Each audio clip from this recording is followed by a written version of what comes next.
It's summer. It's June. The sun's shining. The trees are all green. You can wear white. And the ball still goes boom. Hello, everybody. Welcome back to It's Always Sunny in South Philadelphia for episode number 10 of Season 2. I'm your host, as always, Riley Rich. And we are here today to talk about the Phillies last week. They played two divisional matchups, one against the Marlins at home in a 5-game series against DC. Now, that series in DC was a 5-game series, was originally a 4-game series, but because of the lockout for that 1 week, the Phillies were supposed to play 2 in DC. They put one of them in this 4-game series, so that's why they played 5. Before we get started on that, I would like to announce that the day that this comes out, June 22nd, I will be doing a stream. It'll be live at 4:05 when the Phillies take on the Rangers. Zach Wheeler on the mound. It's going to be a really nice game, and hopefully they don't disappoint. But speaking of disappointment, and speaking of Rob Thompson needing to prove himself, he really hasn't disappointed. But we have to get into this Marlins series. Now, the Marlins have always been a team that the Phillies can't beat, especially on the road, but they're thankfully at home, so they actually had a chance, and they actually took 2 of 3. Now, usually, if a team like the Marlins, I would be screaming, saying that they should have swept, but because this is the Marlins, and because the Phillies somehow can't beat the Marlins for whatever reason, I guess I'll sigh and take my series win. Now, let's get right into it. Monday's game, again, we had 2 wins in the series, one on Monday, the 13th, one on Wednesday, both in walk-off fashion. Reese with the walk-off hit on Monday. Matt Vierling, who actually played third base and is trying to replace Scott Kingery. We'll get in that later. He played third base, he stole second, which set up Reese to drive in the game-winning run. They got to the Marlins bullpen. It was a pitcher's duel the whole way through. Sandy Alcantara versus Aaron Nolan, they did not disappoint at all. Once the Marlins brought in O'Kurt and Anthony Bass, that's when the Phillies could actually attack and get something done. Now, Connor Brogdon also came in the ninth, did a really nice job in the ninth, shutting it down, letting the Phillies have time to go do their thing in the bottom of the ninth. Tuesday, though, different story. The Marlins scored 3 in the ninth. Another blown save, another blown lead in the 8th inning. Corey Knebel, it's his 4th blown save of the year. And now, because of that, the Phillies have a closer by committee. So Corey Knebel is no longer the closer. We can no longer refer to him as that. And so now we have a closer by committee. If you don't know what that is, it's basically a bunch of people try out to be a closer, and one of them sticks. The Phillies management is closing their eyes and throwing darts on the board and hoping something sticks. It's a terrible philosophy to do business, but apparently this is what the Phillies enjoy doing. So let's just let them do their thing and hopefully it works. But Knebel blew it, but still a very offensive game. Somehow the Phillies put up 9 runs while going 4 for 12 with runners in scoring position. That was really a problem. I saw, going through the box score, you see all of these wins.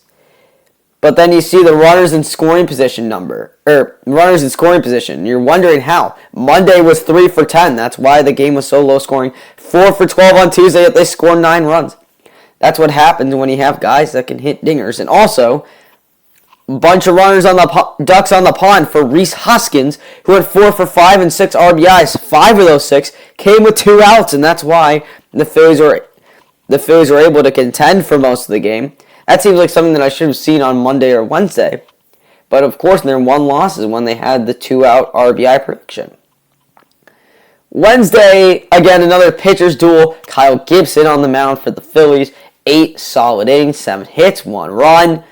1 for the Phillies offense. It kind of stalled a little bit. 1 for 11 with runners in scoring position. And that 1 hit was the walk-off 3-run homer by Garrett Stubbs.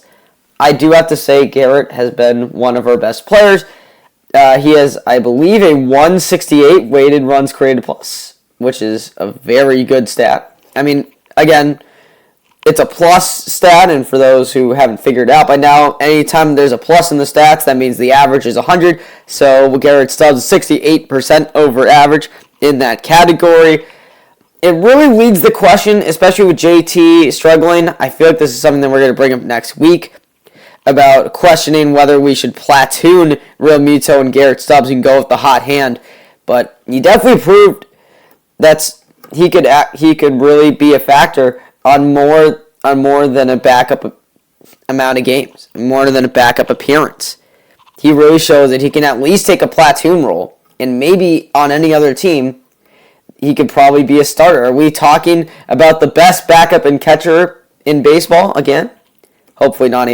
Hopefully he doesn't really turn out like Andrew Knapp, but we'll see. But it does beg the question: what happened? Why are the Phillies doing so well in clutch hitting now under Rob Thompson than under Joe Girardi? And I think it's, again, we kind of talked about it last time. Rob Thompson, a bit more relaxed than Girardi. I mean, Joe kind of knew he was in the hot seat and tried to change things at the last minute. It didn't really work. Rob Thompson is a bit more secure about himself. He's basically hands-off. He's more of a player's manager for now, which is exactly what we need him to be. And the players themselves, they're not getting too far ahead in the situation. They're not, trying to do too much. That's the perfect way to say it. Reese just needed to make contact. That's what Reese needed to do, and he did. It's a nice liner to left center field. It got down. Vierling scored. Phillies win the game. Garrett Stubbs just needed a ball in the gap, just to get the tie-in run home and to at least think about getting the go-ahead run home. And he does a bit more than that. He gets a bit of launch angle under it, and it goes out to right field, and it leaves.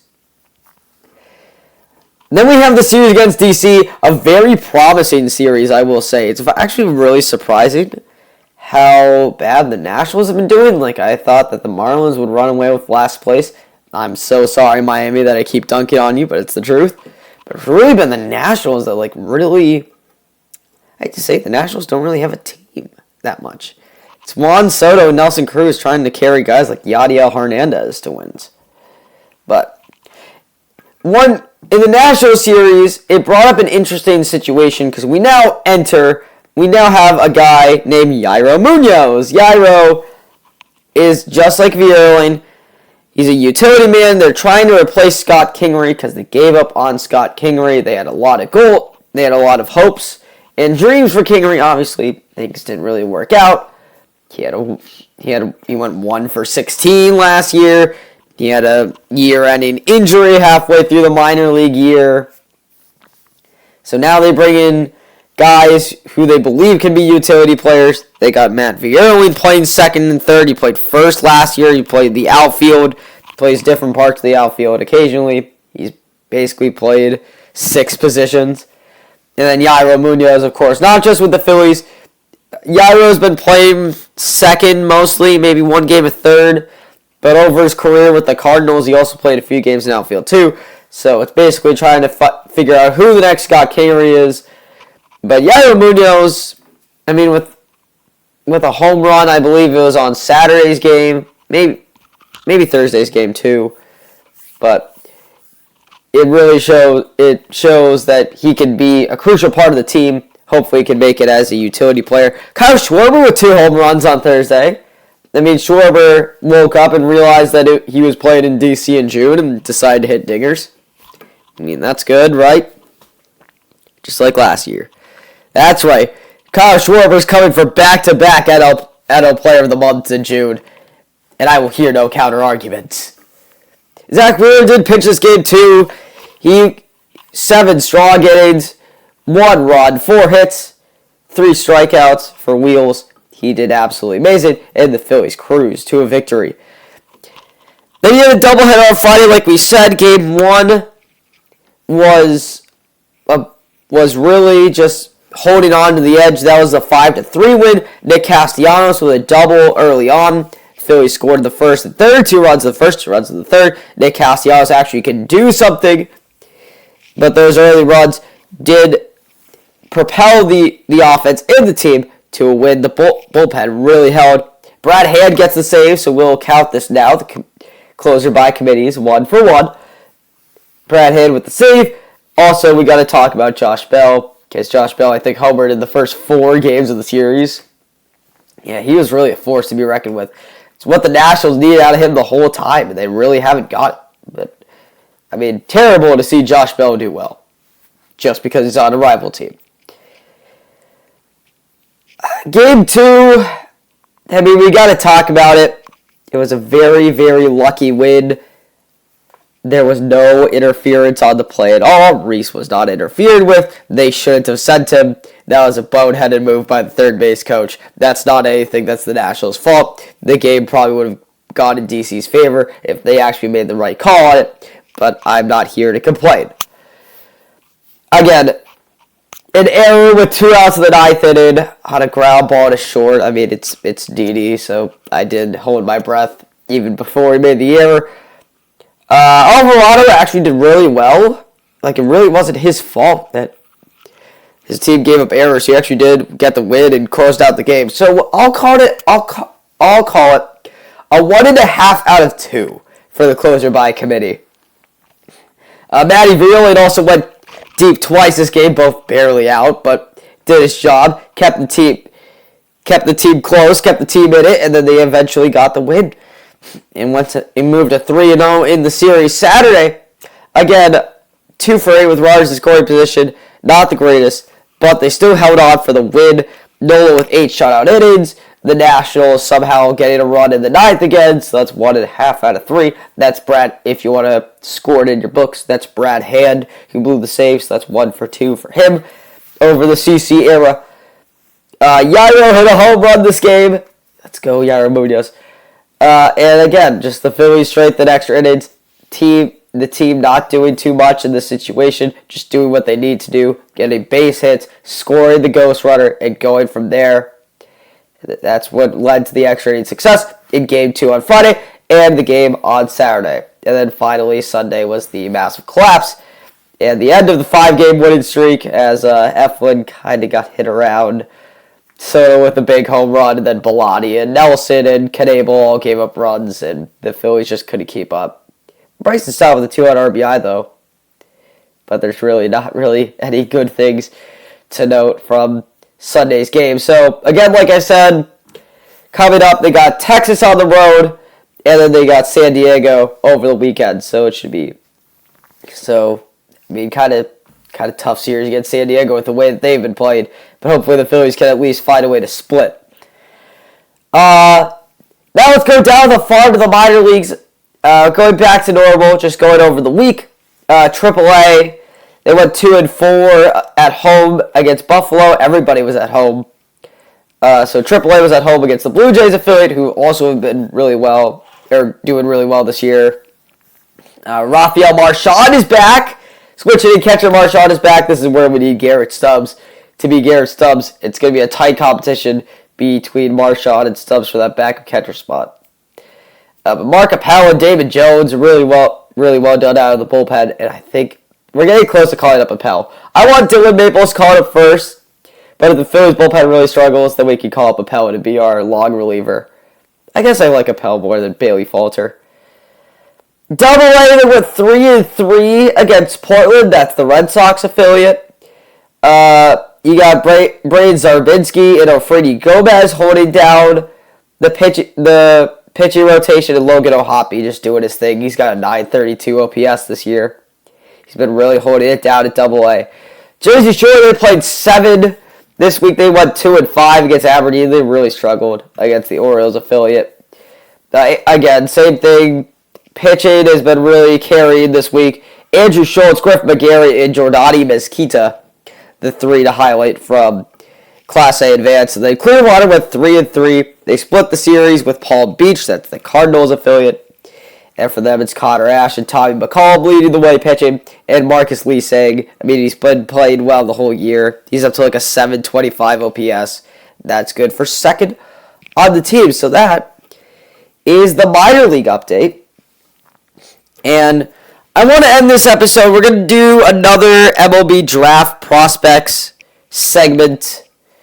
Just for this one, we're we're going to do the College World Series. I thought about making it logical first rounders, but the thing is that once you get to where the Phillies are, which is 17, literally any mock draft, just don't trust any mock draft on the college kids at that point. Any of those guys could go either first or second round. Which, again, my plan was to do like logical first rounders and then guys that they would draft a high score for and then pick in the second round. But, again, just to note, the Phillies have the 17th overall pick. The value on that pick is $3.792 million, and the Phillies have a bonus pool of about 6.3, which is the fourth lowest in the league. So you're really not going to see them go after those developed college guys. So again, keep your hopes low for the Phillies in this one. I think I've seen like Cole Young, that shortstop, I think is probably the best pick for them in this spot, but we'll see. I got some 3 players here who are in the College World Series. Now, note, I mean, I put Brock Jones as the first one. Now, I know Stanford's been eliminated at this point, but just roll with it. So, yeah, Brock Jones is a really well-developed outfielder. I think I was trying to avoid doing a college pitcher because you have Mick Abel and Andrew Painter going Double-A at least next year, and I really wanted to avoid that. I guess same thing here with Jones and Rojas, but Rojas has a sub-600 OPS, so I think Brock Jones can provide a bit of competition there. Very much like Rojas, he's got speed, he's got contact, he's got hits of power, 18 home runs this past year. His discipline has been a bit iffy. He's been swinging at a ton of things. I mean, you've seen that. I've seen that throughout the scouting reports as I've been doing this. I've seen Jock Peterson as a player comparison, which is really interesting. I mean, they're both lefties. They both have pure lefty contact swings, but Brock Jones has more speed, and he's built to play as a center fielder. Again, really Johan Rojas, but with more power, and I guess a bit better swing. It's really hard to tell. Next, you got Peyton Graham. He's an infielder from Oklahoma, really a third baseman and a shortstop. Again, very much like Brock Jones, he's got power, he's got speed, he's got a bit of an arm from third base, and that's really helped him play third base and short. But the con for him is consistent contact. He seems like a Philly already. It's like Kyle Schwarber, but like infielder form. But yeah, he's been very aggressive at the plate, which is good. It's good to be aggressive. It's just not really the greatest when you're swinging and missing 75 times over the year. Again, a player comparison I saw for him, which is Brian Anderson. I mean, he's the third baseman for the Marlins, if you don't really know. But Brian Anderson, I mean, I feel like Peyton Graham is more of an arm than at third base. I mean, the power is what the idea of Brian Anderson was. But, yeah, I think Peyton Graham could be a solid piece. Again, third base and shortstop, that's where you need to look if you're going to pick a college kid. I think this is where maybe you go back-to-back infielders. Maybe you go Cole Young in the first round as your shortstop and then Peyton Graham to be third base. Maybe. They did pick Casey Martin still in the system, I guess. Shortstop out of Arkansas, which is actually the next team that we're going to mention. But I feel like Peyton Graham could be more of that third base guy. Maybe Bone, but not really. Finally, we have a pitcher. He's from Arkansas. It's Peyton Pallette. I've seen this guy a ton on the draft boards. It's really a shame that like all of the good pitchers this year have been injured. It's like really sad to see all of these guys like Pallette coming from Tommy John, but it seems like they've really rebounded, or Pallette's really rebounded at least. He's got a fastball curve combo. Those are his 2 top pitches.